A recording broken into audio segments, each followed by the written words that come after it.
When the U.S. military talks about an ammo shortage, what they're referring to is the 155 millimeter shells primarily, because since the beginning of the war in Ukraine, most of the ammo going to Ukraine is coming from the U.S., more specifically being produced in an ammo manufacturing plant for the U.S. military in Scranton, Pennsylvania. Now, because of that, the sheer volume of these shells being sent to Ukraine has depleted the U.S. military to the point where they've dug deep into their reserves.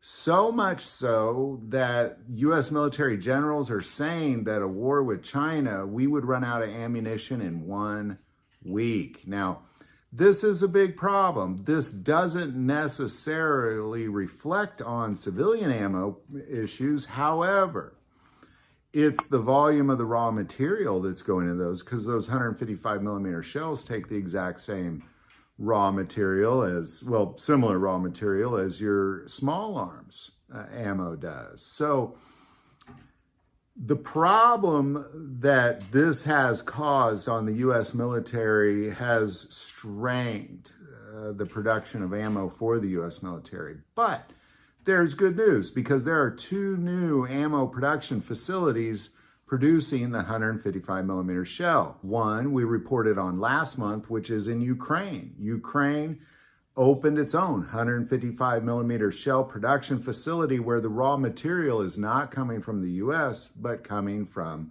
Europe. This is great news. So much so that the president of Ukraine even visited the ammo production facility in Scranton, Pennsylvania, to take a look at it. But now a second 155 millimeter shell production facility has been opened up to also feed Ukraine in Australia.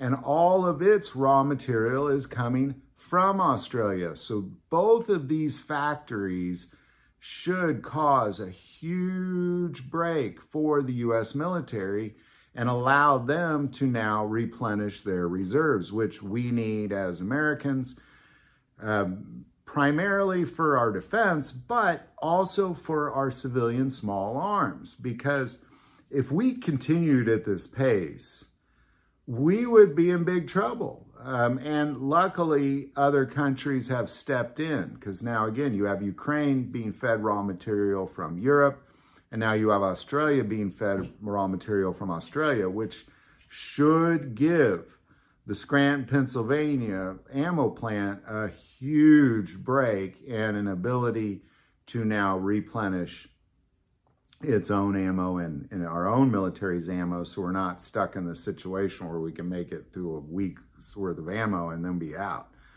if we're found ourselves in a wartime situation. So I know that opening up new ammo plants in other parts of the world doesn't necessarily feel like it's going to affect America, but it is going to affect America in a gigantic way.